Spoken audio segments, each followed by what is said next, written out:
משכיעות ליבבתיני, את יפה בלב מדבר, נותנת לי את נשמתך עם שניים סוכר.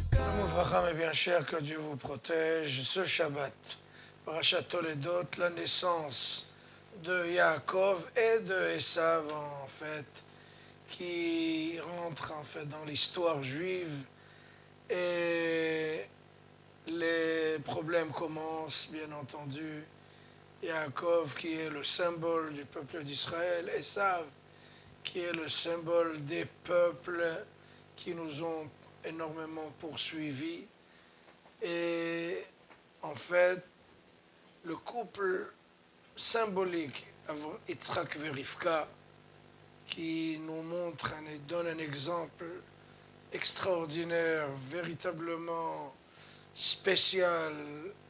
On n'a jamais vu un couple aussi parfait que Yitzhak et Rivka, parce qu'ils ont cohabité avec tellement d'honneur et de bonheur et de kavod et de respect l'un vis-à-vis de l'autre. Et c'est extraordinaire de remarquer, vraiment une remarque extrêmement fine, la paracha de Toldot de ce Shabbat. C'est la seule paracha qui a été consacrée à Yitzhak et à Rivka. Si on regarde Avraham et Sarah, ils ont eu trois parchiot. Si on voit Yaakov Avinu et Léa et Rachel, c'est à partir de la semaine prochaine pendant 6 parchiot. Et Yitzhak et Rivka, le couple exemplaire, justement, n'a reçu, on ne lui a consacré qu'une seule paracha. Et ça, c'est assez bizarre, parce qu'au contraire, je m'attendais à ce qu'on traite longuement ce sujet-là qui parle du couple symbolique, du couple parfait. Moi, je me serais attendu qu'on aurait consacré 3 ou 4 parchiotes au moins pour nous apprendre à construire notre foyer. C'est bizarre, mais en regardant en profondeur des choses, c'est très simple. Pour faire un foyer exemplaire, il faut justement se restreindre. Il faut se limiter. Yitzhak et Rivka n'ont pas voulu trop se gonfler, se surgonfler. Et en fait, c'est ça le foyer, c'est ça le secret du foyer. Plus on est avec son ego extrêmement exorbitant qui sort des orbites, bien entendu, on a toujours mal, et on est mal dans notre peau, parce qu'on ne nous a pas fait suffisamment d'honneur, de respect, de kavod, etc.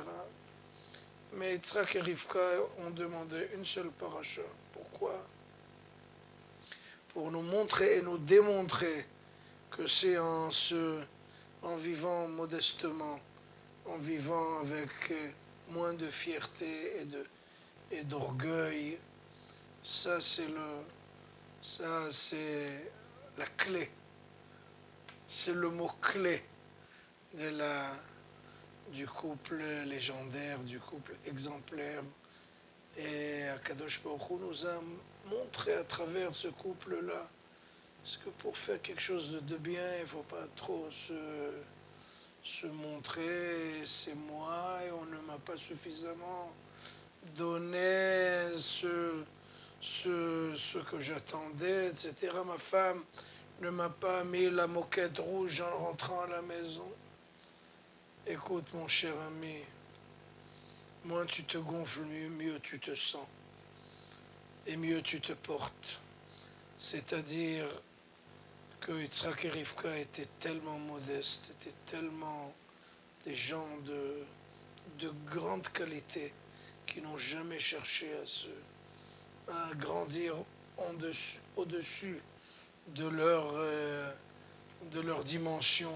Au contraire, ils se sont toujours contractés, ils se sont fait tout petits pour nous montrer quel est le véritable couple dans la joie et dans le bonheur. Bezrat Hashem.